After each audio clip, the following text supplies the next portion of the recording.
What if the earth beneath your feet suddenly betrayed you?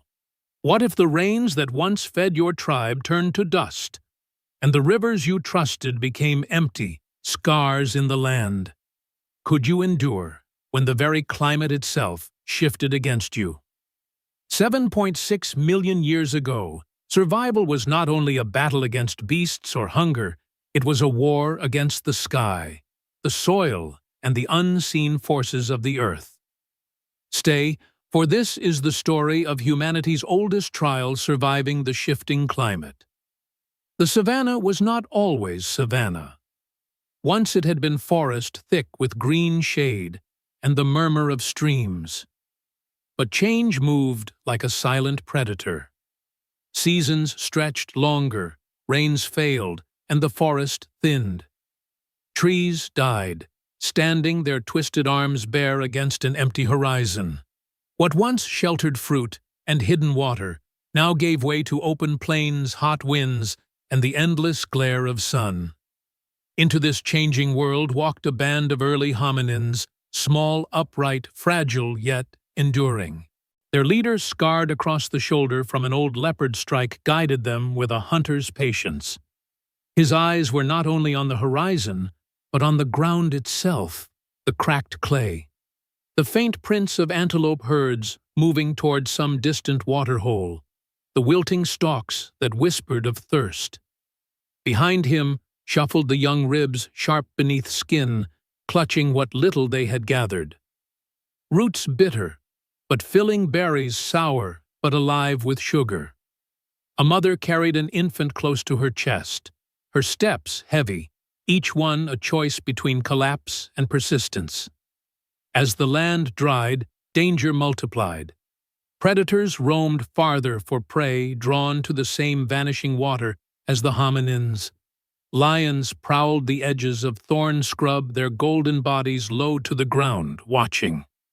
Hyenas cackled at night, their cries a reminder that weakness would not go unnoticed. Even the sky became an enemy. Clouds teased, but delivered nothing. The sun seared their backs until skin blistered, and the wind carried grit that cut the eyes raw. Yet still they walked. They reached a shallow depression where water had once collected. Now it was a basin of cracked mud. The leader knelt, pressed his palm into the fissures, and sniffed. Nothing. His clan gathered around him, silent, waiting. For a moment, despair passed over them like a shadow, but then he turned his gaze west, where a line of green shimmered faintly against the horizon, a promise of trees, perhaps water. He rose, lifted a broken branch as a staff, and moved on. The others followed, hope stitched into their weary steps. Night fell with little mercy. The air cooled, but hunger sharpened. They huddled together beneath the skeleton of a tree, their breaths white in the dark. The mother pressed her infant close, whispering comfort without words. The leader sat awake, scanning the shadows where eyes sometimes flickered. He clutched a stone in his hand, not shaped, but chosen its weight, a silent weapon. Survival was not certainty. It was vigilance. This was climate shift in its rawest form. Not graphs, not numbers, but skin against sun, lungs against dust, children against hunger. The earth tested them without warning, and only those who adapted would endure. Long before modern humans measured carbon in the air, their ancestors lived the reality of change written across every horizon. The dawn came red and harsh. The clan rose slowly, bones aching, stomachs hollow. The leader pointed west again, and they began to walk. Each step was a defiance of extinction. Each breath, a small victory against the turning world. And in their struggle lies the question we still face: when the climate itself becomes the predator, who among us will endure? The horizon wavered with heat, each step pulling the clan deeper into uncertainty. Their footprints etched fragile lines across the dust, quickly erased by wind. Ahead, vultures spiraled, black silhouettes marking death's presence. The leader slowed, crouched low, and pressed his ear to the ground. A faint vibration, distant hooves, herds moving. Where herds ran, water must wait. He rose and urged the clan forward, every gesture deliberate, his silence heavier than words. By midday, the sun towered unrelenting. The youngest collapsed, a boy too weak to rise. His mother knelt, lifting him, but her arms shook with exhaustion. The leader stepped closer, touched the boy's chest, and pressed a piece of tough root into his hand. It was not nourishment, but a reminder: chew, endure, keep going. Slowly the boy found his legs again, swaying, but moving. In this world, survival was not the absence of suffering, but the stubborn refusal to stop walking. As they pressed on, the land shifted again. Scraps of green appeared, thorny shrubs, coarse grass, and finally, trees huddled near a shallow channel. Relief spread across the group like a sigh. The leader moved first, cautious, circling the shadows. The basin below held water, not much, but enough to reflect the sky in trembling silver patches. The clan rushed forward, kneeling, scooping with cupped hands, face wet with joy and desperation. For the first time in days, thirst loosened its grip. But survival never offered gifts without cost. Across the basin, a lioness lifted her head, amber eyes fixed on them. Her ribs showed hunger, too. Behind her, two cubs crouched low in the grass. The hominins froze their breaths, shallow. The leader raised his stone. Others grasped branches. It was a standstill, the lioness calculating risk, the clan balancing between fear and resolve. Moments stretched heavy with silence until the lioness turned, gathering her cubs, and slipped back into the tall grass. Relief trembled through the group, but they knew it was only a reprieve, not a victory. That night, fireflies shimmered above the water's edge as the clan huddled close. The mother nursed her child, her eyes hollow but fierce. The leader stayed awake again, watching the tree line, his mind mapping dangers unseen. He remembered when the forest had stretched unbroken, when food had been closer, water abundant. That memory was fading, replaced by new realities: open plains, scarce rain, harsher suns. Change was no longer coming. It had already arrived. And yet, they were still alive. This was their resilience to endure when the world shifted beneath their feet, to bend but not break.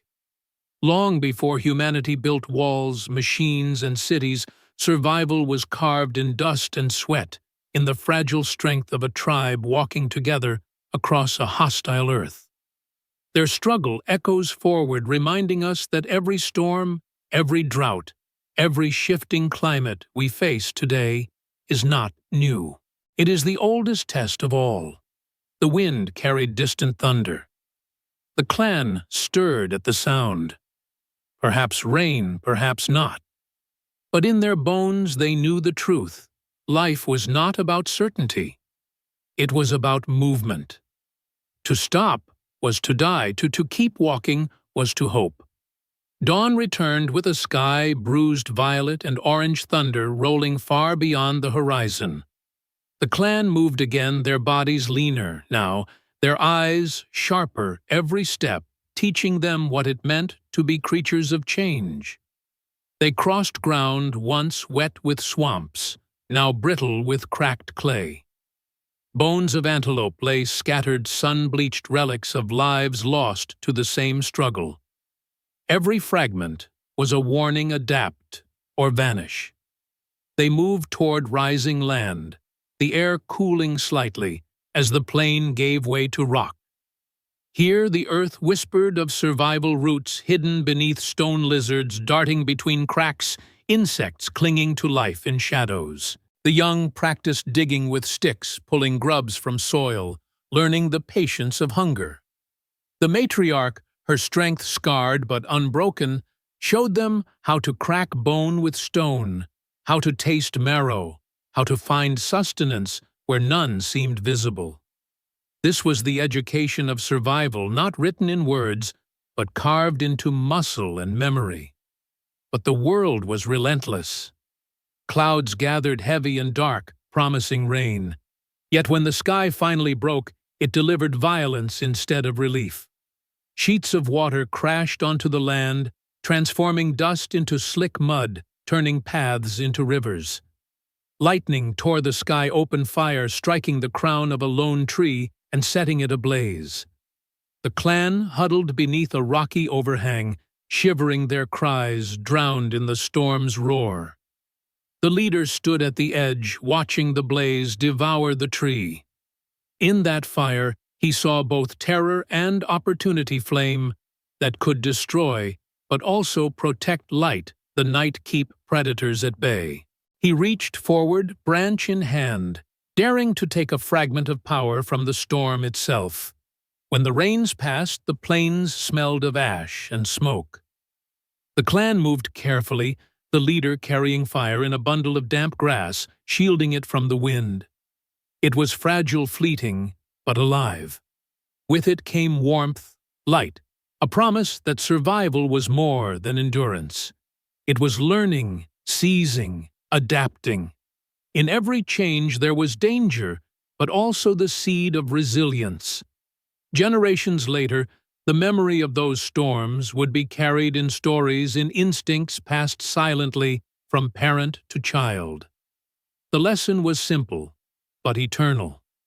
The world shifts, the climate turns, and survival belongs not to the strongest, but to those who change with it. Today we face our own storms. The rivers retreat, the forests thin, the air warms. We measure it in degrees and charts, but beneath the science lies the same ancient truth: the earth is never still. Our ancestors endured with nothing but stone fire and unity. We, with all our machines and cities, stand tested once again by the same force, the shifting climate. The question is not whether change will come, it already has. The question is whether we, like them, will keep moving, keep adapting, keep surviving. For in the end, survival is not about defeating the earth. It is about learning to walk with it, even when the ground itself moves beneath our feet.